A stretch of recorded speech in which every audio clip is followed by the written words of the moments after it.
चढत्या क्रमाचा आहे अशा स्मिताताई वाघ जर का या मतदारसंघामधून निवडून आल्या तर आपल्या जळगाव मतदारसंघाचा सर्वांगीण आणि समतोल विकास झाल्याशिवाय राहणार नाही याची मला खात्री आहे। जास्त कसे मतदान करून घेता येईल यासाठी सर्व महापुरुषांना, महामातांना, महासंतांना वंदन करते। विचार मंचावर उपस्थित माझे ज्येष्ठ मार्गदर्शक सर्व नेत्यांना नमन करते। आज एक कौतुकाचा दिवस आहे। ज्या देशामध्ये देशाला माता म्हटलं जातं, गाईला माता म्हटलं जातं, मातीला माता म्हटलं जातं, विठ्ठलाला माऊली म्हटलं जातं, त्या देशामध्ये महिला किती सक्षम असते हे आदरणीय नरेंद्र मोदी यांनी सिद्ध करून दिलं आहे। आज मी कौतुकाने सांगते की समोर जर बघितलं अक्षय तृतीया हा सण लेकींचा, सुनांचा, सासवांचा, मुलींचा आहे आणि तरी देखील इतक्या मोठ्या संख्येने माझ्या माता भगिनी इथे उपस्थित राहिल्या। आज स्मिताताईंचा अर्धा विजय पक्का आहे, कारण आज स्मिताताईंसोबत अक्षय तृतीयाचा सण सोडून, पुरणपोळी सोडून, माहेर सासर सोडून सगळ्या बहिणी इथे आशीर्वाद द्यायला आलेल्या आहेत। चिंगारी है, हम भारत की नारी है, हे आपल्याला त्या दिवशी सिद्ध करायचं आहे। तुम्हा सर्वांना हात जोडून विनंती करते की प्रभू श्रीरामांचं नाव घ्यायचं आहे। आज आपल्याला राम लल्ला दिसले।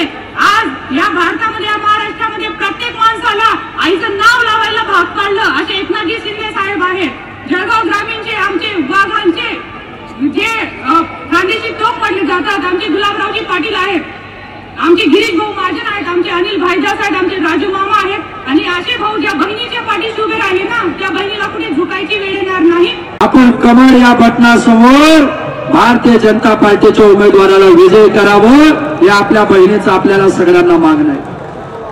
हा नारी शक्तीचा सन्मान आहे, हा स्त्री शक्तीचा जागर आहे, ही स्त्री शक्तीची ताकद आहे आणि या ताकदीच्या जोरावर काही खऱ्या अर्थाने सगळे भाऊ तुम्हाला खऱ्या अर्थाने मदत करण्याकरता अक्षय तृतीयेच्या सणाच्या निमित्ताने सुद्धा या ठिकाणी एकत्रित आहे। मित्रांनो, आपण जळगाव जिल्ह्यातले लोक भाग्यवान आहोत की लोकसभेमध्ये आपल्या जिल्ह्यातून किमान 4 खासदार जाणार आहे। ऍडव्होकेट उज्ज्वलजी निकम यांच्या माध्यमातून 1, CR पाटलाच्या माध्यमातून दादा 2, रक्षाताईच्या माध्यमातून 3 आणि स्मिताताईच्या माध्यमातून 4 खासदार देण्याचं भाग्य लाभलेला एकमेव जिल्हा खऱ्या अर्थाने आपला जळगाव जिल्हा आहे। धाराचे हात आहे हे तेच हात आहे जे 13 तारखेला 3 नंबरच्या क्रमांकावर बटन दाबून स्मिताताईला विजय करणार आहे। आपली शान, सगळ्यांनी कमेंट निशाण म्हणायचंय, आपली शान, आपली जान, आपला स्वाभिमान, आपला अभिमान आणि आपण निवडून देणार। धन्यवाद। जय हिंद, जय महाराष्ट्र, जय श्रीराम। सन्माननीय राजसाहेब आणि व्यासपीठावरच्या मान्यवरांना सगळ्यांना वंदन करून तुमच्यासमोर बोलतो। खरं तर इथे सगळे जमलेले हे निश्चितपणे त्यांना माहिती आहे की राजकारण काय चाललंय, देशाचं काय चाललंय, महाराष्ट्राचं काय चाललंय। आपण सगळे नरेंद्र मोदीजी यांना 3ऱ्यांदा पंतप्रधान करण्यासाठी इथे जमलेलं आहे। त्यामुळे नेमकं काय केलं पाहिजे, मोदीजी कसे मोठे आहेत, स्मिताताईंचं काम तर आपण बघितलेलं आहे, रक्षाताईंचं काम आपल्याला माहिती आहे। पण गेले अनेक दिवस मला एका महत्वाच्या विषयावर मी सगळीकडे हल्ली बोलतोय की विरोधक सगळीकडे असा अपप्रचार करतायत की जर आपण निवडून आलो तर हे लोक संविधानात बदल करणार आहे आणि याच्या पुढे मी जे काही बोलणार आहे ते केवळ भाषण म्हणून ऐकू नका। मी सांगतो ते नीट समजून घ्या, कारण जेव्हा जेव्हा जिथे जिथे हा प्रश्न ते विचारतील तेव्हा तेव्हा तुम्हाला हे सांगता आलं पाहिजे की संविधानात बदल होत नाही। 26 नोव्हेंबर 1949 ला हे संविधान आपण अंगीकृत केलं आणि 26 जानेवारी 1950 ला ते अंमलात आणलं गेलं। विश्वसूर्य भारतरत्न डॉक्टर बाबासाहेब आंबेडकरांनी लिहिलेलं हे संविधान, हे कॉन्स्टिट्यूशन, हे जगातला एक खूप मोठा चमत्कार आहे। त्याच्याशी बोलायला लागलो तर मला एक तासभर बोलावं लागेल। जगभरातल्या सगळ्या घटना, कॉन्स्टिट्यूशन तपासून आपल्या देशाची सगळी व्यवस्था बघून बाबासाहेबांनी हे संविधान जेव्हा बनवलं तुम्ही नीट लक्षात घ्या, यातले काही मुद्दे संविधान किंवा घटनेत बदल शक्य नाही. आज हे अपप्रचार करताय. घटनेमध्ये किंवा संविधानामध्ये बदल होऊ शकत नाही, त्याच्यात अमेंडमेंट होऊ शकते, म्हणजे दुरुस्ती होऊ शकते. लक्षात घ्या. आणि ही दुरुस्ती काय आता नव्याने नाही सापडली आहे. गेल्या 70 वर्षात घटनेमध्ये 106 वेळा दुरुस्ती झाली आहे. त्यापैकी 80 वेळा दुरुस्ती ही काँग्रेसच्या काळात झाली आहे. हा जो अपप्रचार चाललेला आहे, मोदीजींच्या काळात गेल्या 10 वर्षात केवळ 8 वेळेला दुरुस्ती झाली आहे, त्याला अमेंडमेंट असं म्हणतात. आज या कॉन्स्टिट्यूशन मध्ये बदल करण्याचा एकमात्र प्रयोग झाला तो आणीबाणीच्या वेळेस इंदिरा गांधी केला, की प्रत्येक भारतीयाचे मूलभूत अधिकार काढून घेतले गेले. आणीबाणीमध्ये मिसा कायदा लावला गेला, आणला गेला, ज्याला दिसेल त्याला उचला आणि आत टाका, या प्रकारचा घटनेत बदल तेव्हा होत होता. पण 43rd अमेंडमेंट मध्ये म्हणजे त्याच्यानंतर पुन्हा सगळी घटना पूर्ववत झाली. या घटनेच्या संदर्भात एक अगदी लक्षात ठेवा, 1973 साली केशवानंद भारती नावाचा एक साधू पुरुष, केशवानंद भारती वर्सेस केरला सरकार, केरला स्टेट, हा खटला चालला गेला. केशवानंदांचा मोठा आश्रम 300-400 एकरचा आश्रम होता. त्याच्यात अनेक गरीब लोक अनेक शेती करायचे आणि भूधारण कायदा जो आला त्यातली जमीन काढून घेण्याच्या मागे काँग्रेस सरकार लागलं. तेव्हा ते सुप्रीम कोर्टापर्यंत गेले आणि तो जो निकाल आहे तो पुन्हा अगदी ठासून मनात ठेवा. हे जे वाक्य आहे जे तुम्हाला सगळ्यांना उत्तर द्यायला कामी येईल, सुप्रीम कोर्टाने 1973चा निकाल दिलेला आहे की या घटनेची बदल होऊ शकत नाही. या घटनेची चौकट कधीही बदलली जाऊ शकत नाही. त्यामुळे जिथे जिथे हा अपप्रचार होतोय की आम्ही संविधान बदलणार, आम्ही संविधान बदलणार, या नरेंद्र मोदीजींनी मुंबईमध्ये हिंदू मिलमध्ये जगातलं भव्य स्मारक डॉक्टर बाबासाहेब आंबेडकरांचं बांधायला घेतलं. तुम्ही म्हणता आम्ही संविधान बदलणार. ज्या हिंदू मिलमध्ये, या स्मारकामध्ये सन्माननीय राजसाहेब ठाकरेंनी एक कल्पना सांगितली की ज्यांनी शिका आणि संघटित व्हा असा नारा दिला, ती जगातली सगळ्यात मोठी लायब्ररी, वाचनालय तिकडे करायला हवं. आम्ही संविधान बदलणार. लंडनमध्ये बाबासाहेब ज्या वास्तव्याला, ज्या वास्तूत होते, सन्माननीय देवेंद्र फडणवीसजी काम करतात त्या वास्तूचं संग्रहालय करण्यासाठी संविधान आम्ही बदलणार. या गोष्टीला ठोकपणे उत्तर द्यायला शिकलं पाहिजे. हे लोक खोटं बोलून फसवण्याचा प्रयत्न करतात, दिशाभूल करण्याचा प्रयत्न करतात. गेल्या 10 वर्षात 7-8 वेळा जेव्हा ही घटना दुरुस्ती किंवा अमेंडमेंट झाली, कशा करता झाली? पहिली जीएसटी करता झाली. राष्ट्रीय मागासवर्गीय आयोगाला घटनात्मक दर्जा दिला गेला, याच्याकरता अमेंडमेंट झाली. आज इथे स्मिताताई उभ्या आहेत, बाजूला लक्षातही उभ्या आहेत, एकीकडे मुक्ता आहे, एकीकडे बहिणाबाई आहे. आज अभिमानाने आपण त्यांना घेऊन जिंकून आणणार आहोत. पण आता शेवटची 106वी अमेंडमेंट किंवा दुरुस्ती जी झाली ती नारी शक्ती वंदन म्हणून मोदीजींनी केली. ती नारी शक्ती वंदन म्हणजे लोकसभेमध्ये आणि विधानसभेमध्ये 33% आरक्षण महिलांना देण्याचं गेल्या अनेक वर्षाचं स्वप्न होतं. अटल बिहारी वाजपेयींनी 3-3दा हा प्रस्ताव मांडला होता, पण काँग्रेसने तो होऊ दिला नव्हता. ते नरेंद्र मोदीजींनी करून दाखवलं. म्हणून आम्ही बिना शर्त आमचा पाठिंबा राजसाहेबांचा आणि देशाच्या भवितव्याकरता पाठिंबा आहे. या सगळ्या गोष्टी समजून आपण बोलल्या पाहिजे. शेवटचे 2 दिवस आहे, लोकांची दिशाभूल करण्याचा प्रयत्न होईल. म्हणून या पर्टिक्युलर विषयासाठी मी इथे उभा राहिलो. बाकी तुम्ही सजग आहात. राजकारणात माझ्यापेक्षा अनेक लोक इथे व्यासपीठावरचे माझ्यापेक्षा मोठे आहेत, वयाने अनुभवाने मोठे आहेत. तुमच्यापैकी कित्येक जण गेले अनेक वर्ष या हिंदुत्वाचं, या भगवाचं काम करत आहात. आपापल्या पक्षांनी महायुतीमध्ये सहभाग घेऊन या दोन्ही सीट निवडून आणतील माझा विश्वास आहे. पण काम करायला हवं. या विधानसभेत 2200 बूथ आहेत, ते 2200 लोक निवडून आपण बसवायला हवेत. कार्य कठीण आहे, पण तरी उगाच ओव्हर कॉन्फिडन्स मध्ये जाऊ नका. 5 वर्ष किती अभ्यास केलाय सांगू नका. त्या दिवशी 13 मेला सकाळी 7 ते संध्याकाळी 5 जो पेपर सोडवायचा आहे तो पेपर मी सोडवा. तरच आपण डिस्टिंक्शन मध्ये येऊ, आपण निवडून येऊ आणि 400 पारचा आकडा पार करू.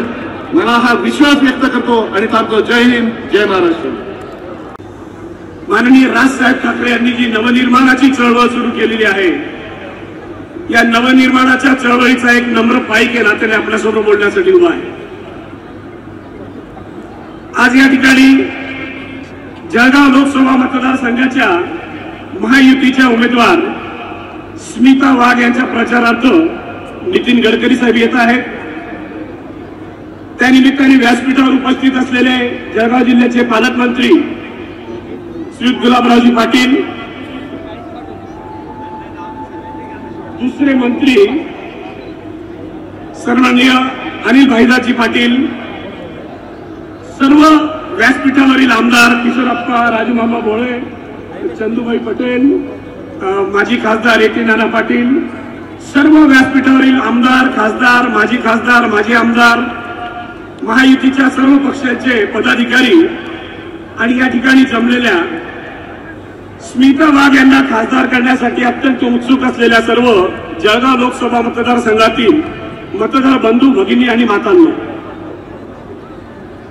आज नितीन गडकरी साहेबांबरोबर खूप वर्षानंतर योग येणार आहे. त्यानिमित्ताने जुन्या आठवणी येत आहेत. गडकरी साहेबांनी मी 5 वर्ष सोबत काम केलेलं आहे आणि अत्यंत उमदा माणूस म्हणून आपण देशभर त्यांचे काम आणि लोकप्रियता पाहत आहोत. ते विकास पुरुष म्हणून ज्या पद्धतीने गडकरी साहेबांनी संपूर्ण देशातली इन्फ्रास्ट्रक्चरची कामं उभी केली, अत्यंत कौतुकास्पद आणि अभिमानास्पद असं गडकरी साहेबांचं या ठिकाणी काम आहे. थोड्याच वेळात गडकरी साहेब येणार आहेत. आपण सर्वजण स्मिता वाघ यांना निवडून देण्यासाठी या ठिकाणी अत्यंत उत्सुकतेने जे जमलेलो आहोत. स्मिता वाघ यांना निवडून का द्यायचं आहे आणि रक्षा खडसे यांना निवडून का द्यायचं आहे याची 2-3 कारणं फक्त मी बोलणार आहे. आपल्याला सर्वांना ही माहितीच आहे की निवडणूक गल्लीची नाही, ही निवडणूक दिल्लीची आहे. पण गल्लीपासून दिल्लीपर्यंतचे देशाचे सगळे प्रश्न सोडवण्यासाठी गेल्या 10 वर्षापासून एकही दिवस रजा न घेता अहोरात्र परिश्रम करणारे या देशाचे पंतप्रधान श्री नरेंद्रजी मोदी यांच्याच नेतृत्वावर पुन्हा शिक्कामोर्तब करण्यासाठी आपल्याला या दोघं सीट निवडून द्यायचे आहे. आज नरेंद्रजी मोदी साहेबांच्या सभेमध्ये नंदुरबारमध्ये सकाळी होतो. अत्यंत जवळून नरेंद्र मोदी साहेबांचा या ठिकाणी सहवास मिळून त्यांनी आम्हाला खासगीरित्या ज्या टिप्स दिल्या त्या देखील ते या ठिकाणी भाषणामधून जी तळमळ आहे तीच तळमळ त्यांची आज खासगी बोलताना पण आमच्याशी होती. देशासाठी तळमळ असलेलं असं नेतृत्व इतर कुठेही मिळणार नाही. या दृष्टिकोनातून आपल्याला 13 मेच्या निवडणुकीमध्ये मनापासून सकाळी लवकर उठून कमळ निशाणीवर शिक्का मारून हे देशाचं नेतृत्व पुन्हा एकदा आपल्याला निवडून द्यायचं आहे आणि पंतप्रधान करायचं आहे. हे का करायचं आहे? आपण तर मागे बघितलं की नरेंद्र मोदी साहेब पंतप्रधान होण्यापूर्वी या देशामध्ये पाकिस्तान सारखा छोटासा देश पण केव्हाही बॉम्बस्फोट करत होता, केव्हाही आमच्या एवढ्या मोठ्या लोकशाहीला गुरगुर करत होता. पण एक वेळा त्यांनी आमच्या जवानांवर बॉम्बस्फोट केला आणि नरेंद्र मोदी साहेबांनी सर्जिकल स्ट्राईक करून पाकिस्तानमध्ये घुसून जो काय तमाशा केला त्याच्यामुळे पाकिस्तान एकदम वट्टीवर आलेला आहे. आणि असा वट्टीवर आलेल्या पाकिस्तानच्या छुप्या कारवाया वेगळ्या पद्धतीने सुरू झालेल्या आहेत. त्या छुप्या कारवाया काय सुरू आहेत तर आमच्या देशामध्ये हिंदूंच्या मुलींना नाचवणं, हिंदूंच्या मुलींना पटवणं, या देशातल्या गरीब मुसलमानांना पाकिस्तानचे माध्यमातून अतिरेकी या गरीब मुसलमानांना चिथावणी देतात, प्रलोभनं देतात आणि या ठिकाणी लव जिहाद सारखे उद्योग सुरू करतात. हे सगळे उद्योग जे देशभर गल्लोगल्ली सुरू केलेले आहेत याचा बिमोड करायचा असेल आणि कंबरमोड करायची असेल पाकिस्तानचं जर कंबर मोडायचं असेल तर आम्हाला पुन्हा एकदा नरेंद्र मोदींनाच या ठिकाणी पंतप्रधान केलं पाहिजे. आम्ही जर असं केलं नाही तर आमची पुढची पिढी जी आहे त्या कच्च्या बच्चांवर अत्यंत वाईट वेळ पुढे येणार आहे. इतके वाईट वेळ येणार आहे की ही सगळी धर्मांतराची आणि लव जिहादची प्रकरणं जर थांबवली नाहीत तर आमची पुढची पिढी कमरेला मुंग्या लावतील, अल्लाह अकबरच्या बांगा फुटतील आणि म्हणतील की आमच्या बापदाद्यांनी काँग्रेसचे हिजाडे पुढारी पोहोचलेत म्हणून आमच्यावर हे दिवस आले. कारण काँग्रेसवाले ज्या पद्धतीने करत आहेत या सगळ्या पाकिस्तानच्या आणि मुस्लिम अतिरेकी मुस्लिमांच्या नागुचारांना तुम्ही मध्यंतरी ऐकलं. उज्ज्वल निकम साहेब या ठिकाणी अत्यंत देशाचा लढा लढत असताना ते अजमल कसाबची बाजू घेऊन बोलत आहेत. हे जे सगळं चाललेलं हे सगळं बंद झालं पाहिजे. यासाठी आपल्याला नरेंद्र मोदी साहेबांना निवडून द्यायचं आहे आणि म्हणून इथले खासदार निवडून द्यायचे. तत्वतच इथले खासदार निवडून देण्यासाठी स्थानिक एक दोन प्रश्न महत्वाचे आहेत. राजसाहेब ठाकरेंनी 9 एप्रिलला गुढीपाडव्याच्या दिवशी बिनशर्त जो या महायुतीला पाठिंबा दिला तो पाठिंबा देताना आम्ही माफक अशा फक्त 2-3 मागण्या केलेल्या आहेत. त्या मागण्यांमध्ये आमची पहिली मागणी आहे की महाराष्ट्राची अस्मिता असलेल्या छत्रपती शिवाजी महाराजांच्या सगळ्या गड किल्ल्यांचं संवर्धन झालं पाहिजे. मराठी भाषा मराठी संस्कृती याची जोपासना आणि संवर्धन झालं पाहिजे. आणि सगळ्यात महत्वाचं म्हणजे या जगामध्ये भारत हा सगळ्यात तरुण देश आहे आणि म्हणून मी स्मिता वाघ यांना पण त्या दिवशी बोललो, रक्षा खडसेंनाही बोललेलो आहे की जळगाव जिल्ह्यातल्या प्रामुख्याने जे सुशिक्षित तरुण आहे, जे शिक्षित तरुण आहे, उच्च शिक्षित तरुण आहे, त्यांना पोटाची खळगी भरण्यासाठी जे स्थलांतरित व्हावं लागतं आहे हे स्थलांतरित होणं बंद झालं पाहिजे आणि त्यांचं पोट भरण्यासाठी आम्हाला जळगाव जिल्ह्यातच उद्योगधंदे मोठे आणून त्याची व्यवस्था केली पाहिजे आणि हे स्थलांतर थांबवलं पाहिजे ही आमची अपेक्षा आहे. बिनशर्त पाठिंबा देताना राजसाहेब ज्या पद्धतीने तुम्ही बघितलं असेल की महाराष्ट्राचं राजकारण अत्यंत गढूळ झालेलं असताना राजसाहेबांनी बिनशर्त पाठिंबा दिलेला आहे. पण हे गढूळ राजकारणाची सुरुवात केव्हा झाली? गढूळ राजकारणाची सुरुवात कोणी केली? संपूर्ण आयुष्यभर स्वर्गीय हिंदू हृदय सम्राट बाळासाहेब ठाकरे यांनी ज्या काँग्रेसच्या विरुद्ध लढा दिला त्या काँग्रेसच्या मांडीवर जाऊन जेव्हा शिवसेना बसली तेव्हापासून या गढूळ राजकारणासाठी सुरुवात झालेली आहे. आणि म्हणून उद्धवा अजब तुझा कारभार असं म्हणावं लागतं, कारण बाळासाहेबांनी जे आयुष्यभर केलं त्याच्या नेमकं विरुद्ध उद्धव ठाकरेंनी केलं आणि म्हणून हे गढूळ राजकारणाला सुरुवात झाली. हे गढूळ राजकारण जर थांबवायचं असेल आणि अत्यंत नीतिमत्तेने आणि विचाराने आणि सचोटीचं राजकारण करणारे बाळासाहेब ठाकरेंचे खरे वारसदार म्हणून ज्या पद्धतीने राजसाहेब ठाकरे काम करत आहेत, हे सचोटीचं विचाराचं अत्यंत चांगल्या राजकारणाची ताकद या ठिकाणी महायुतीला आता मिळालेली, ती बळ मिळालेलं आहे. आणि या बळाच्या माध्यमातून महाराष्ट्रभरामध्ये महाराष्ट्र नवनिर्माण सेनेचे सर्व कार्यकर्ते अत्यंत झटून कामाला लागलेले आहेत आणि महायुतीचा जोरदार विजय या महाराष्ट्रामध्ये होईल याचा मला विश्वास आहे. आपल्या सर्वांना 13 तारखेला ही सुबुद्धी आई जगदंबा देव. आपण सर्वांनी सकाळी उठून देवपूजा करून आपण सरळ कमळ निशाणीला देऊन महायुतीचा विजय करावा यासाठी आपल्या सर्वांना आई जगदंबा उदय दायशे देव, बलतेज शक्ती देव आणि सुबुद्धी देव अशी शिवचरणी प्रार्थना करतो आणि माझे 2 शब्द संपवितो. जय हिंद, जय महाराष्ट्र. आपल्या या 4थ्या चरणात 13 तारखेला हो गाठली आहे आणि त्यासाठी आपण सर्वांनी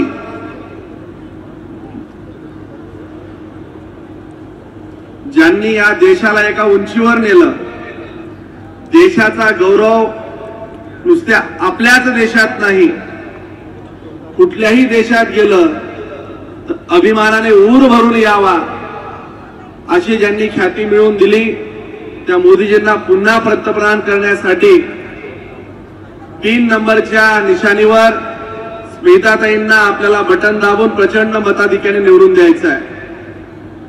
खरं तर हे देशाचं इलेक्शन आहे. या देशात आजवर काय झालं, मागच्या मॅनिफेस्टोमध्ये दिलेले मुद्दे आपण कशा पद्धतीने प्रभावी करू शकले ते मोदीजी मांडताय. महाराष्ट्राचा लाडकं नेतृत्व देवेंद्रजी मांडताय. आज ज्यांनी अक्षरशः देशभरात रोडकरी म्हणून ख्याती कमवली, जिकडे जावा तिकडे रस्ते, अगोदरची परिस्थिती गुलाब भाऊ तुम्ही काहीतरी वेगळं वाक्य म्हणायचे, खड्ड्यात रस्ता की रस्त्यात खड्डा, कोणाच्या तरी गालाची उपमा द्यायचे. पण आज परिस्थिती अशी आहे, ज्या टीव्ही मध्ये पिक्चर मध्ये आपण बघायचो एखादा सिनेमा, एखादी हिरो हिरोईन, तो अतिशय छान रस्ता दिसायचा, 6-6 लेन गाड्या चालायच्या. आपल्याला असं वाटायचं की हे चित्र कदाचित आपल्यासाठी हे स्वप्नवतच असेल. ते स्वप्न ज्या माणसाने सत्यात उतरवलं ती व्यक्ती आज आपल्याला इथे संबोधन करण्यासाठी येणार आहे. अशा पद्धतीचे रस्ते आपण फक्त टीव्ही आणि पिक्चरची स्वप्नात बघायचो, ते काम मोदीजींच्या नेतृत्वाखाली गडकरी साहेबांनी करून दाखवलं. आपण सर्व जमलेले कार्यकर्ते आज या गोष्टीचा नक्कीच आपल्याला आम्ही खरं विनंती करण्यासाठी उभे की येणाऱ्या 13 तारखेला आपण कमळ हे बटन दाबून आदरणीय स्मिताताईला प्रचंड मताने निवडून द्यावं, ही पहिले सर्वात नम्र विनंती. आज खरं ज्या गडकरी साहेबांची आपण नामदार गडकरी साहेबांची सभा ऐकतोय, त्यांनी आपल्या जिल्ह्यासाठी कमीत कमी 4600 कोटी रुपये आपल्या जिल्ह्यासाठी दिलेले आणि जळगाव शहरासाठी कमीत कमी 132 कोटी रुपये जळगाव शहरासाठी दिलेले. आदरणीय गुलाबभाऊ असतील, गिरीशभाऊ असतील यांच्या माध्यमातून जळगाव जिल्ह्यामध्ये जो 85 कोटीच्या वरती निधी आपल्या जळगाव शहरामध्ये नक्कीच दिलेला आहे. आणि या माध्यमातून आज बघत असाल तर आपण सर्वजण ताईला आशीर्वाद देण्यासाठी आलेला आहात, म्हणून आपल्या सर्वांचं स्वागत करतो आणि विनंती करतो की येणाऱ्या 13 तारखेला आपण मतदान करावं.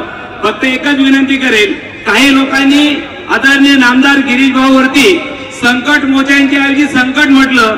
मला नम्रपणे सांगायचंय की जळगाव महापालिका कर्जमुक्त केली हे संकट होतं का? जळगाव साठी निधी आणला ते संकट होतं का? जळगाव शहरासाठी मेडिकल हब आणलं ते संकट होतं का? जळगावला स्टेडियम आणलं ते संकट होतं का? आज बघत असाल तुम्ही तर 25-15च्या माध्यमातून जळगाव शहरात जिल्ह्यामध्ये मोठ्या प्रमाणात निधी दिला, हे संकट होतं का? मला वाटतं जनतेला सर्व माहिती आहे की कोण काम करतं कोण करत नाही. आज आपल्याला ही वेळ आलेली आहे की आपण कमळ ह्या याच्यावरती बटन दाबून ताईंना आशीर्वाद द्यावे आणि आपलं मत हे डायरेक्ट मोदी साहेबांना जाणार आहे. आपण या पाहत असाल ते विकसित भारताचे आपण भागीदार होणार आहोत. म्हणून मला नम्रपणे विनंती करायची की वेळ कमी आहे, मी फार कमी वेळात बोलणारे आदरणीय गडकरी साहेब येत आहे, म्हणून आपल्याला नम्रपणे खरं सांगेल की आपण जितके आले इतके तर कमळाला मतदान करणारच. पण आता प्रत्येकाने ठरवायचं की मी 50 लोकांना अजून मतदान द्यायला घेऊन जाईल आणि कमळ या चिन्हावरती बटन दाबेल, ही आपल्याला विनंती करतो. व आपण सर्व मोठ्या संख्येने आलात म्हणून आपल्या सर्वांचं स्वागत करतो. जय हिंद, जय महाराष्ट्र. जय श्रीराम, जय जय श्रीराम. आजच्या या जाहीर सभेसाठी उपस्थित आपले केंद्रीय मंत्री जे लवकरच या ठिकाणी येत आहेत ते सन्माननीय नितीनजी गडकरी साहेब,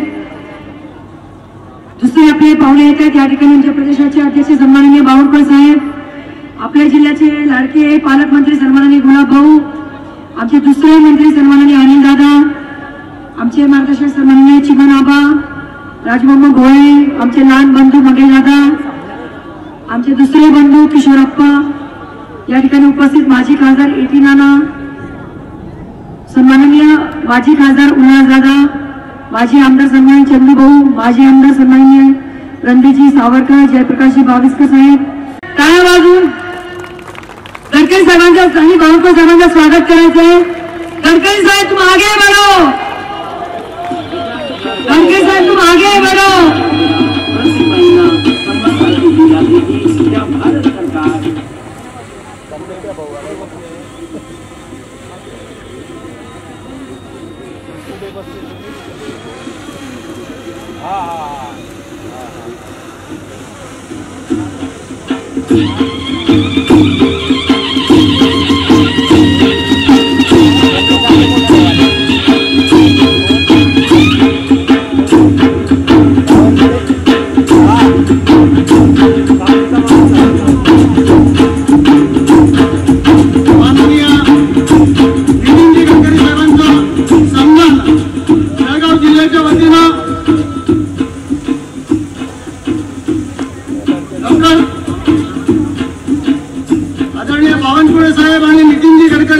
यांचं स्वागत भव्य हाराने होत आहे।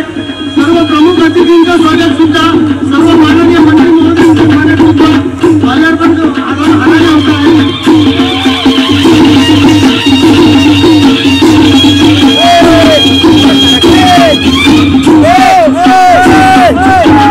अनिलजी पाटील साहेब, माननीय मंत्री गुलाबरावजी पाटील साहेब, सर्व मान्यवरांचं स्वागत एकाच हारामध्ये होत आहे।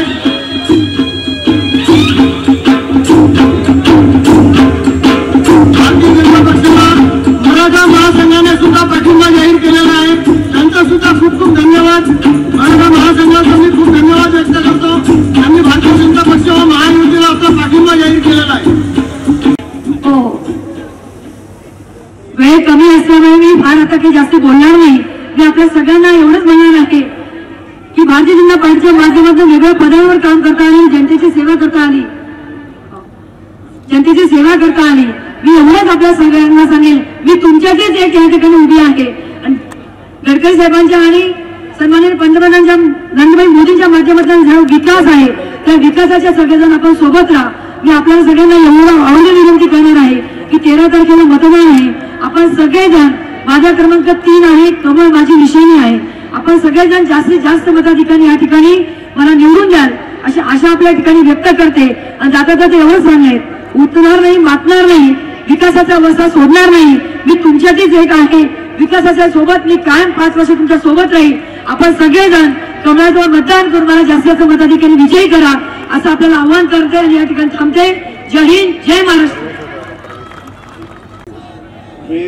असल्यामुळे आज शेती आणि मातीशी नाळ असलेलं व्यक्तिमत्व ज्यांनी 10 वर्ष विधानसभेचं प्रतिनिधित्व केलं ते एरंडोलचे भूमिपुत्र महेंद्रसिंह पाटील, रघुवीरसिंह पाटील, नरेंद्रसिंह पाटील यांच्यासह त्यांच्या सर्व भगिनी व सर्व त्यांचे सहकारी आज भारतीय जनता पार्टीच्या नेतृत्वावर विश्वास ठेवून भारतीय जनता पार्टीमध्ये प्रवेश करतायत। सगळ्यांनी एकदा जोरदार जाहीर टाळ्या वाजून यांचं सगळ्यांनी परिवारामध्ये स्वागत करूया। डॉक्टर सूर्यकांतजी पाटील, उद्योजक एरंडोल, असोदा यांचं देखील आज भारतीय जनता पार्टीमध्ये आदरणीय गडकरी साहेबांच्या हाताने प्रवेश सोहळा संपन्न झाला। शिवसेनेचे महानगर प्रमुख आदरणीय मंगलाताई बाई यांनी देखील प्रवेश सोहळ्यासाठी तर जायचं आणि प्रवेश घ्यायचा आहे।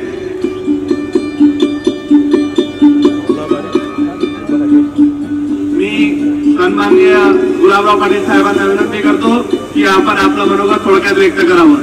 गुलाबभाऊ, खरं म्हणायला गेलं तर गडकरी साहेब आल्यानंतर आपलं बोलणं उचित होणार नाही, याचं कारण वेळ फार कमी आहे आणि त्यांचं भाषण ऐकण्याची मला सुद्धा आतुरता या ठिकाणी आहे। या देशाच्या इतिहासामध्ये महाराष्ट्रामध्ये बरेच नेते झालेत, पण देशाच्या इतिहासामध्ये सगळ्यात जास्त काम करणारा नेता महाराष्ट्रात जर कोणी झाला असेल तर ते आपल्या समोर बसले आपले गडकरी साहेब, की ज्यांच्यामुळे जीवनाचा प्रवास, राज्याचा प्रवास आणि देशाचा प्रवास सुखकर झालेला आहे। मला सांगायला अभिमान वाटेल की हे विरोधी पक्ष नेते असताना आमच्यासारख्या कार्यकर्त्यांना त्या काळामध्ये महाराष्ट्रामध्ये त्यांच्या नेतृत्वाखाली काम करता आलं। साहेबांना सांगायला या ठिकाणी अभिमान वाटेल की जळगाव लोकसभा आणि एरंडोल लोकसभा मतदारसंघ हा ज्यावेळेस जुना होता, आता रावेर आणि जळगाव लोकसभा मतदारसंघ हे दोघेही मतदारसंघामध्ये कायम भाजप शिवसेना युतीचे उमेदवार हे प्रचंड मतांनी निवडून आलेले आहे। यावेळेस सुद्धा आदरणीय मोदी साहेबांना 3ऱ्या वेळेस पंतप्रधान करण्याकरता आम्ही आपल्याला आश्वासित करतो की येणाऱ्या 13 तारखेला जास्तीत जास्त कमळावर मतं देऊन मतदान करून आदरणीय स्मिताताई यांना आम्ही निवडून देऊ एवढी खात्री देतो। बोलायचं भरपूर होतं पण आपण नेहमी ऐकत असतो, कारण की महत्वाचं आकर्षण जे आपलं आहे ते आदरणीय गडकरी साहेब आहे। रिपब्लिकन पक्षातर्फे साहेब आपल्याला एक घटनेची प्रत सप्रेम भेट म्हणून दिली जाते आहे। राजूभाई मोरे आपलं स्वागत करतायत आणि घटनेची प्रत आपल्याला देत आहेत। नेतृत्वाखाली आणि आपल्या मंगेशदादा चव्हाण यांच्या नेतृत्वाखाली एरंडोलमध्ये सुमारे 500 कार्यकर्त्यांनी भारतीय जनता पक्षामध्ये प्रवेश केला बंधूंनो। आदरणीय नितीनजी गडकरी सर।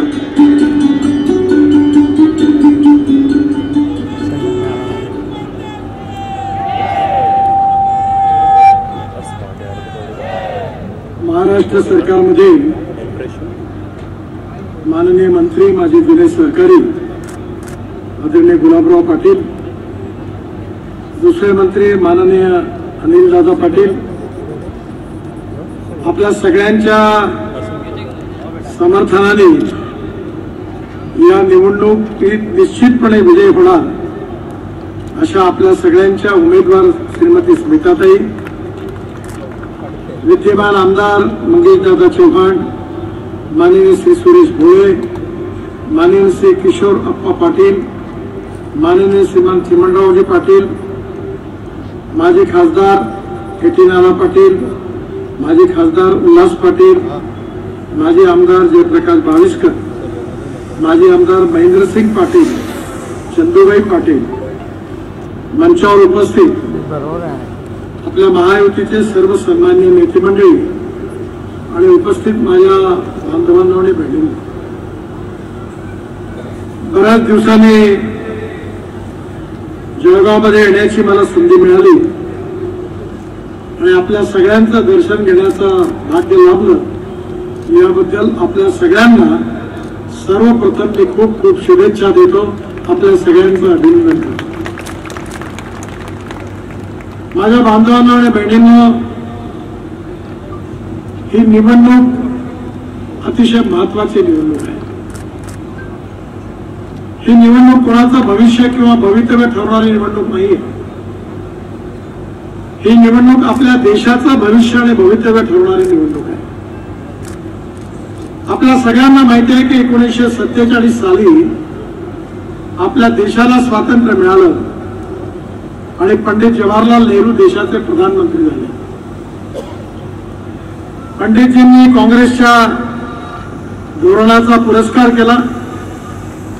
त्यावेळी समाजवाद आणि लोकतंत्र या दोन गोष्टी समोर ठेवून त्यांनी देशाची आर्थिक नीती बनवली.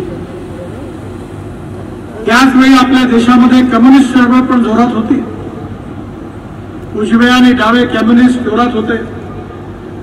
देशामध्ये अनेक ठिकाणी त्यांनी संघर्षाचं राजकारण केलं आणि त्या सगळ्यांनी देशामध्ये असा विचार मांडला की या देशाचं जर भविष्य बदलवायचं असेल तर कम्युनिस्ट विचारधाराच देशाचं भविष्य बदलू शकते.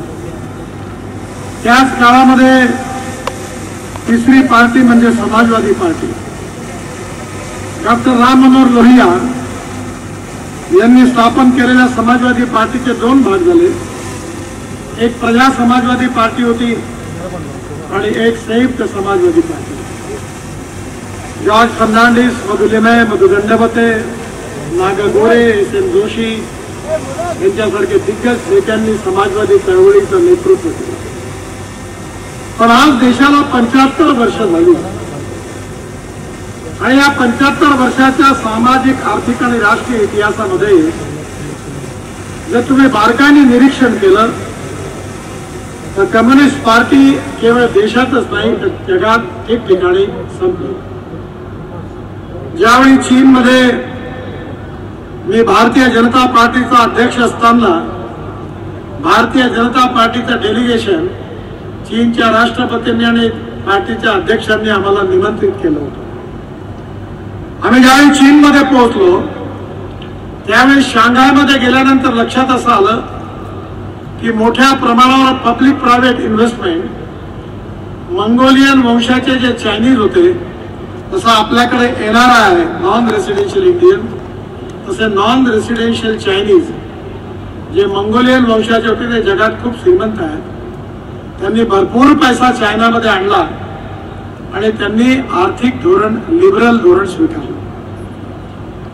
या परिणाम असा झाला की केवळ लाल झेंडा कायम राहिला पण मार्क्स आणि लेनिनने दिलेली कम्युनिस्ट विचारधारा पत्र सगळी तिथून सुटली. रशियात पण असंच परिवर्तन झालं आणि ज्यावेळी मी चीनच्या अध्यक्षांना भेटलो त्यावेळी त्यांना प्रश्न विचारला की जुनी जी कम्युनिस्ट विचारधारा होती ज्याच्या भरोशावर जगामध्ये ठिकठिकाणी आपण माओवादी, मार्क्सवादी, लेनिनवादी अशा वेगवेगळ्या प्रकारच्या कम्युनिस्ट पार्ट्या तयार झाल्या, त्या विचारामध्ये तुम्ही सगळा विचार सोडून दिला. आता फक्त लाल झेंडा बाकी आहे. तुम्हाला आश्चर्य वाटेल, कधी तुम्हाला जर संधी मिळाली तर हंगेरी नावाचा देश आहे त्या देशामध्ये एक बुडापेस्ट नावाचं शहर आणि त्या शहरामध्ये एका बगीच्यामध्ये कोपऱ्यामध्ये 10-15 दगडाच्या प्रतिमा एका कोपऱ्यात ठेवलेल्या. त्या सगळ्या प्रतिमा मार्क्स, लेनिन, कम्युनिस्ट चळवळीतल्या ज्या ज्या लोकांचे नेते होते त्या सगळ्यांच्या त्या प्रतिमा. स्वाभाविकपणे चायनामध्ये जेव्हा मी हा प्रश्न विचारला तेव्हा त्यांनी मला सांगितलं की देशाच्या हिताकरता जे असेल ते आम्ही स्वीकारलं आणि एक प्रकारे त्यांनी हे मान्य केलं की आम्ही कम्युनिस्ट विचारधारा सोडली आणि जी अमेरिकन साम्राज्यवादी लिबरल इकॉनॉमी होती त्याच्या आधारावर त्यांनी आपलं इकॉनॉमिक मॉडेल उभं केलं. समाजवादी पार्टीची अवस्था अशी झाली की समाजवादी पार्टी इतक्या भागामध्ये तुटली कि एक दिल के टुकड़े हुए हजार, कोई यहां गिरा कोई वहां गिरा आणि समाजवादी पार्टी पण संपुष्टात आली, संपली. काँग्रेसची परिस्थिती अशी झाली की या 75 वर्षाच्या इतिहासामध्ये 60 वर्ष काँग्रेस पार्टीला राज्य करण्याची संधी मिळाली. पंडित जवाहरलाल नेहरू देशाचे प्रधानमंत्री होते, बैलजोडी होती, लोकांनी बैलजोडीला मतं दिली. मग इंदिरा गांधी आल्या, गाय वासूर चिन्ह होतं, लोकांनी त्यांना मतं दिली. मग पंजा आला, राजीव गांधी यांच्या नेतृत्वाखाली पुन्हा एकदा लोकांनी काँग्रेसला मतं दिली. सोनिया गांधी आल्या, आता राहुल गांधी आले. सगळ्यांनी गरिबी हटावचा नारा दिला. इंदिराजींनी 5 कलमी 20 कलमी कार्यक्रमाची घोषणा केली. पण आज अशी परिस्थिती आहे की 75 वर्षाच्या या स्वाधीनतेच्या इतिहासामध्ये काँग्रेसला 60 वर्ष मिळून काँग्रेस जे काम करू शकली नाही ते काम 10 वर्षामध्ये मोदींच्या नेतृत्वाखाली आमच्या सरकारने करून दाखवलं. ते तुमच्या समोर. अमेरिकेची जी साम्राज्यवादी नीती होती, लिबरल आर्थिक नीती, ती स्वतंत्र पार्टीच्या रूपाने त्याचाही प्रयत्न झाला पण आपल्या देशामध्ये तेही फेल गेले.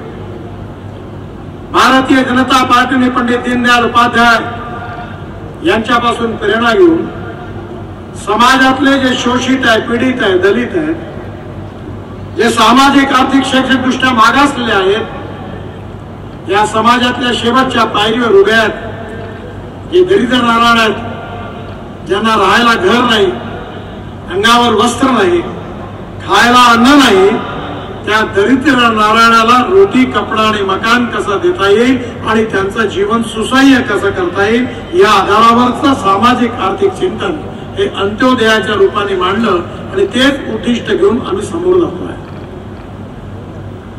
आज आपल्या देशाच्या GDP उत्पादनामध्ये केवळ 12% कृषी आणि अलाइड इंडस्ट्री मधून कॉन्ट्रीब्युशन मिळतात.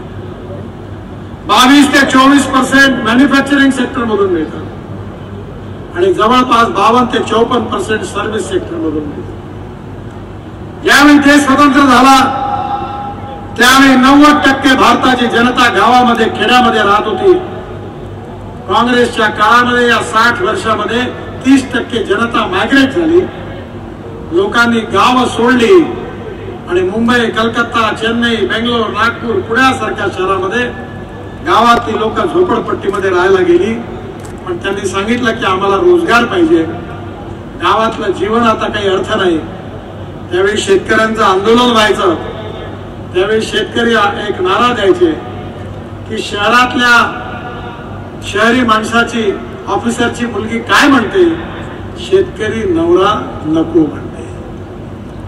शेतीला महत्व दिलं नाही, सिंचनाला महत्व दिलं नाही, शेतमालावर प्रक्रिया करणाऱ्या उद्योगांना महत्व दिलं नाही. आणि जर देशामध्ये उद्योग, व्यवसाय आणि व्यापार वाढवायचा असेल तर water, power, transport and communication या 4 गोष्टी ज्या जिल्ह्यात असतात, ज्या राज्यात असतात, ज्या देशात असतात तिथे उद्योग आणि व्यापार वाढतो आणि जिथे उद्योग आणि व्यापार वाढतो तिथे रोजगार निर्माण होतो आणि जिथे रोजगार निर्माण होतो तिथे गरिबी दूर होते. आणि आज आम्हाला अशा अर्थव्यवस्थेची गरज आहे की आमच्या देशातल्या गाव, गरीब, मजदूर, शेतकऱ्याचं कल्याण झालं पाहिजे. आमच्या देशातल्या तरुण मुलाच्या हाताला काम मिळालं पाहिजे. आमची निर्यात वाढली पाहिजे, आयात आयात कमी झाली पाहिजे आणि म्हणून मोदीजींच्या नेतृत्वाखाली आम्ही ठरवलं की आम्हाला आत्मनिर्भर भारत बनायचा आहे. $5 ट्रिलियन इकॉनॉमी बनवायची, जगातली तिसरी महान आर्थिक व्यवस्था बनवायची आहे आणि एवढंच नाही तर आमच्या देशाला विश्वगुरू बनवायचा आहे. या उद्देशानेच आम्ही आमची नीती आणि धोरणं आखली, त्याचे परिणाम दिसायला सुरुवात झाली.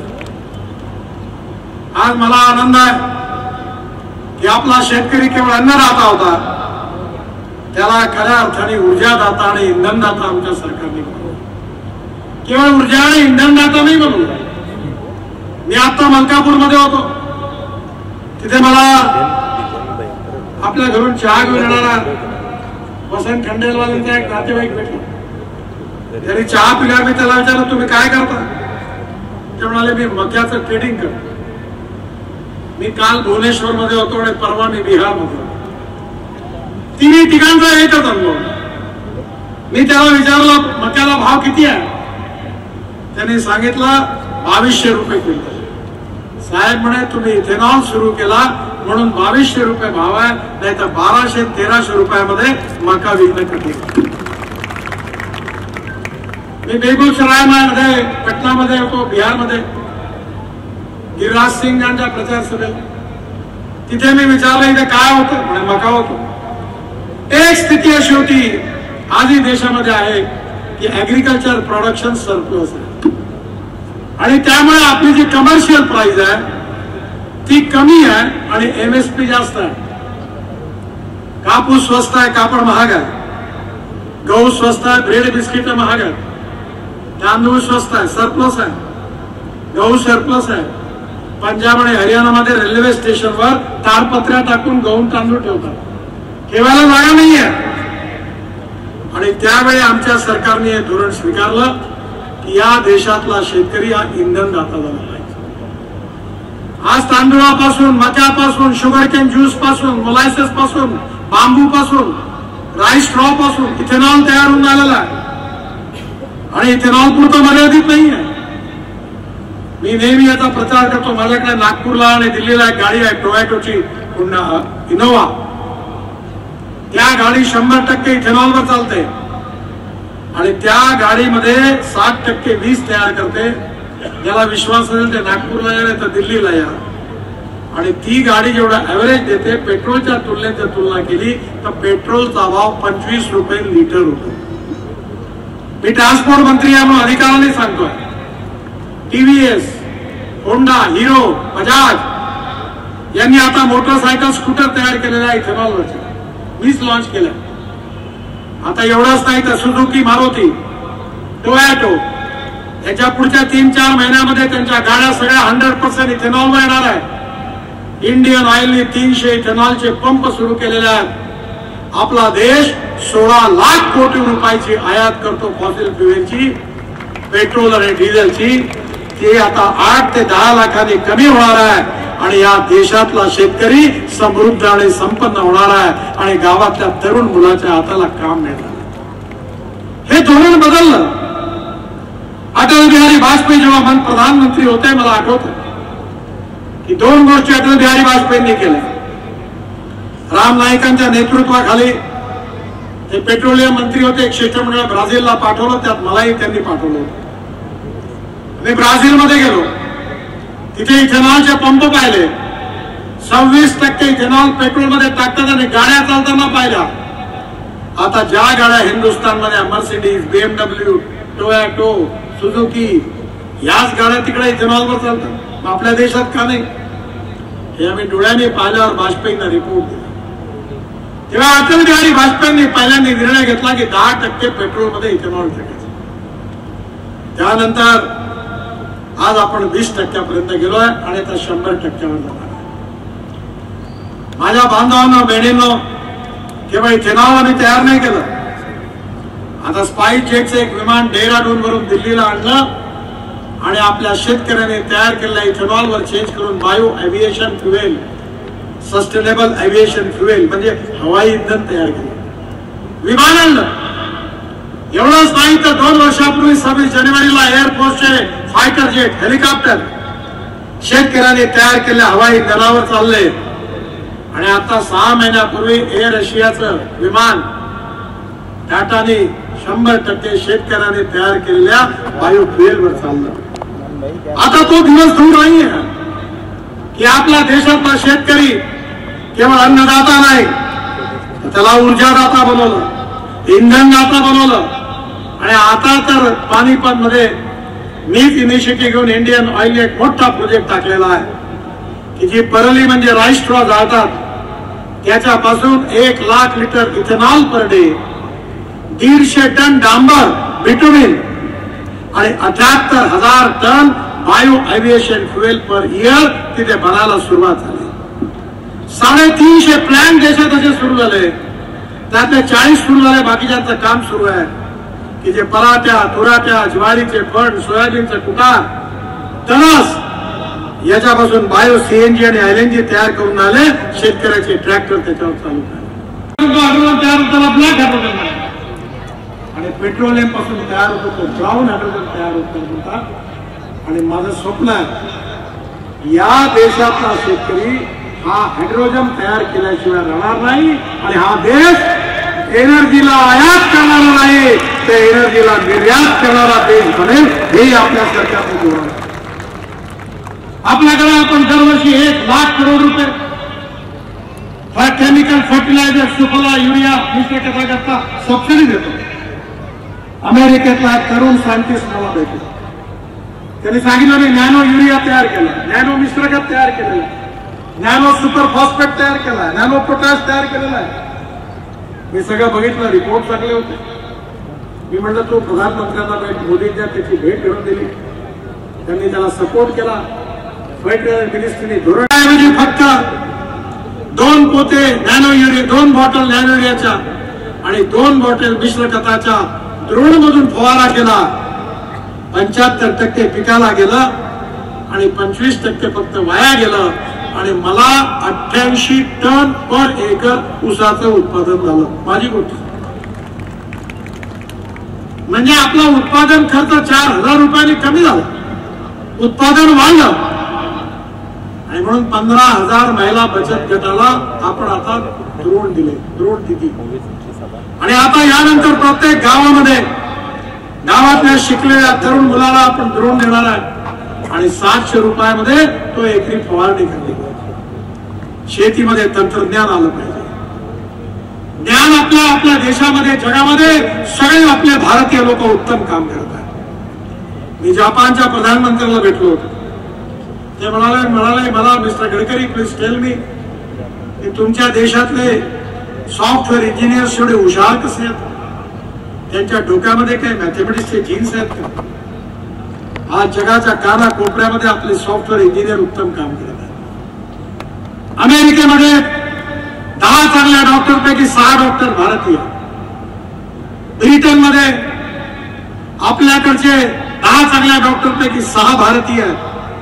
आपल्या डॉक्टरांना रेप्युटेशन आहे, आपल्या इंजिनियरला रेप्युटेशन आहे आणि नॉलेज ही भविष्यातली ताकद आहे।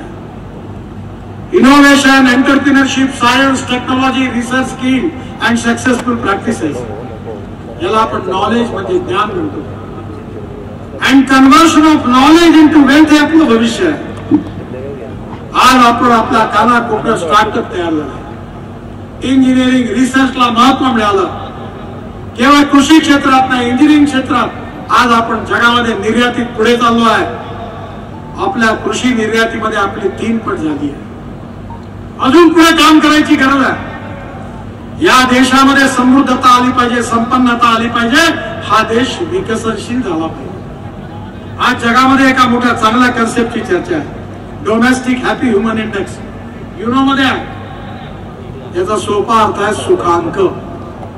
प्रत्येक गावाचा सुखांक कसा काढायचा, तर त्या गावात जायला रस्ता आहे की नाही, त्या गावात लोकांना शुद्ध स्वच्छ पाणी मिळतं की नाही, त्या गावामध्ये सिंचनाच्या सुविधा आहे की नाही, त्या गावामध्ये चांगली शाळा, चांगला दवाखाना आहे की नाही, त्या गावातला लोकांचं जे सस्टेनेबल डेव्हलपमेंट आहे त्याच्या आधारावर ते गावाचा सुखांक काढतात। आणि गाव गरीब मजदूर शेतकऱ्याला केंद्रबिंदू मानून आम्ही जे धोरणं आखलेली आहेत त्यातून भारत विश्वामधली मोठी आर्थिक शक्ती झाल्याशिवाय राहणार नाही.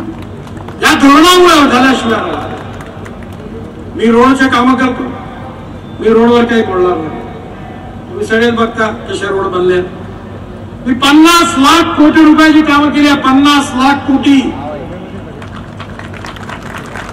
प्रत्येक जिल्ह्यात कसं होतं, आमच्या जिल्ह्यात सगळ्यात जास्त काम, पण सगळ्या ठिकाणी कामं झाली. पुढच्या वेळी हे आमदार खासदार बसले आहेत ना, आता हे माझ्याकडे येणारच नाही, कारण यांनी जेवढ्या मागण्या केल्या त्या 90% मी पूर्ण करून टाकल्या. मी गमतीने सांगितलं की माझ्याकडे द्रौपदीची थाळी आहे. किती लोक जेवायला या, पैशाची कमी नाही आहे. आज मी नेहमी म्हणतो की पैसा एवढा आहे, धपधप पडतो की 50 लाख कोटी नाही, उद्या 90 लाख कोटीची जरी कामं करावी लागली तरी माझ्याकडे पैशाची कमी नाही. एवढा पैसा माझ्याकडे.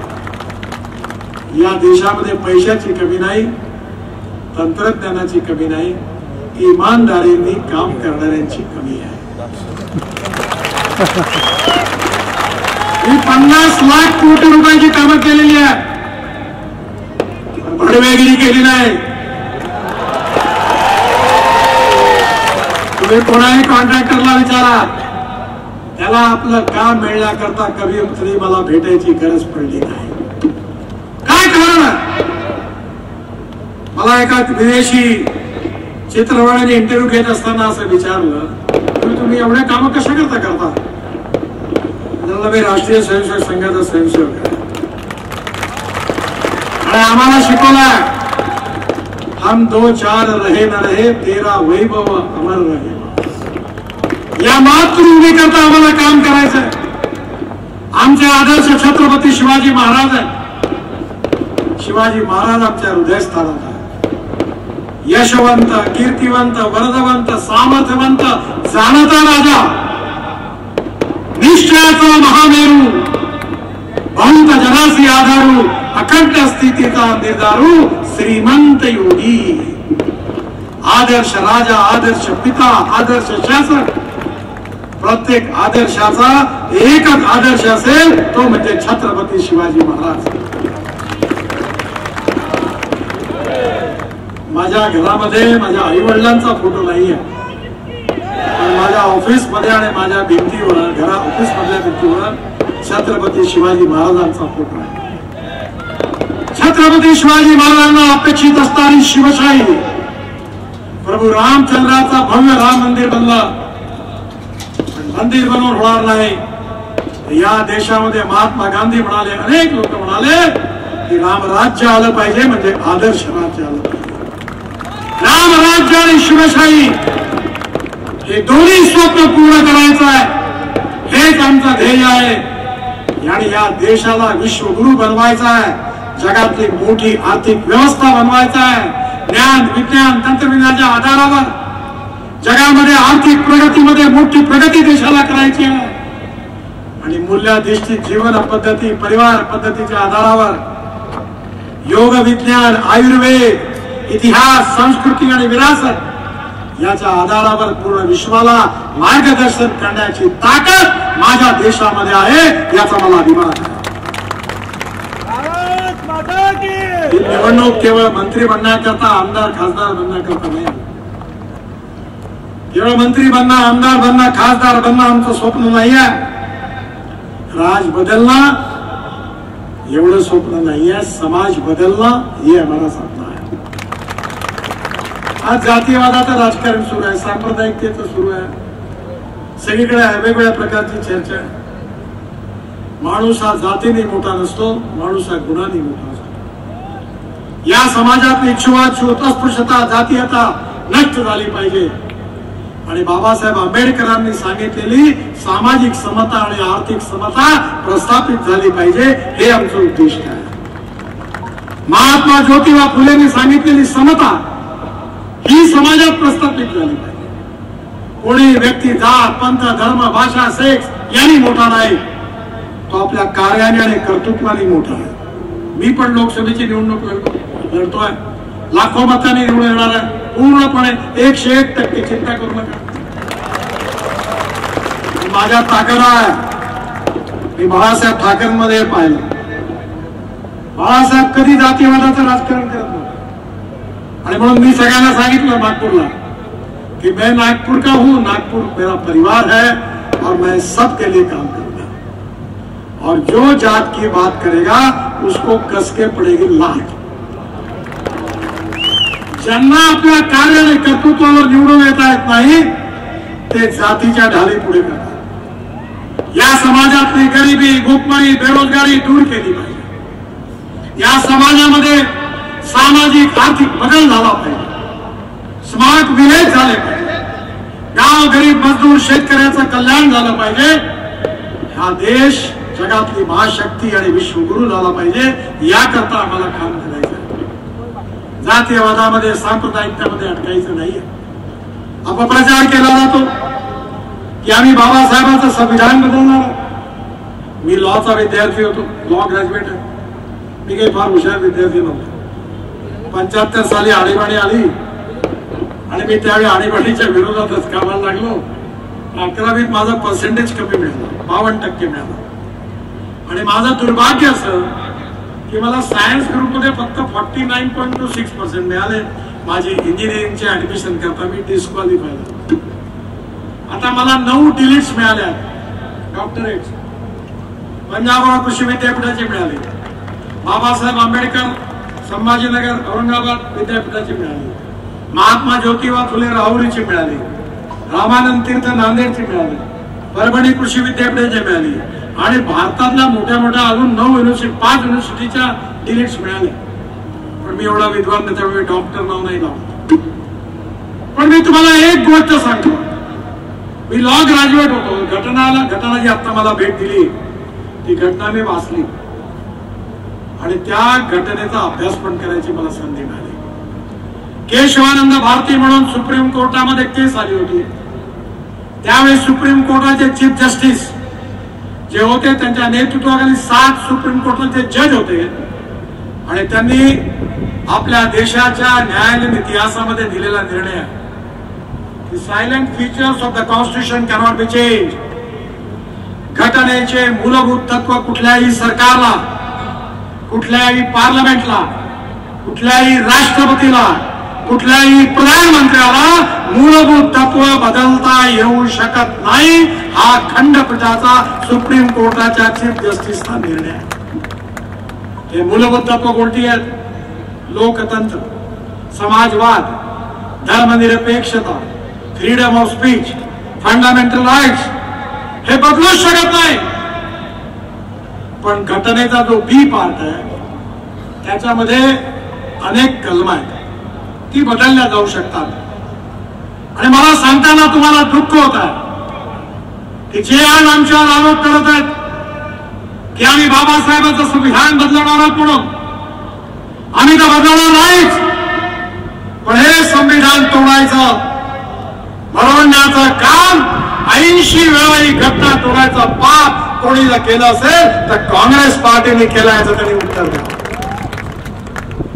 आमच्या विरुद्ध खोटा प्रचार करतात. मुसलमानांना सांगतात देखो ये बीजेपी वाले खतरनाक है, चुन कर आएंगे तो आपको कटवा देंगे, पाकिस्तान भिजवा देंगे. सुरक्षित रहना है तो पंजे पर मोहर लगाओ. 10 वर्षामध्ये मोदींच्या नेतृत्वाखाली आम्ही अनेक योजना आणल्या. उज्ज्वला योजना आणली, आयुष्य योजना आणली. किती योजनांची नावं आहेत मी खुल्या सभेत विचारतो. आणि एका तरी योजनेमध्ये दलित मुसलमानाला योजनेचा लाभ घेता येणार नाही असं कुठे म्हटलं का? असं कुठे केलं का? आहे उदाहरण? कुठे नाही आहे. सबका साथ, सबका विकास, सबका प्रयास. आम्ही सगळ्या योजना सगळ्यांकरता केल्या, पण आमच्याबद्दल अपप्रचार करतात. मी नेहमी सांगतो की कुठलाही माणूस गरीब असतो त्याला जात पंथ धर्म भाषा नसते.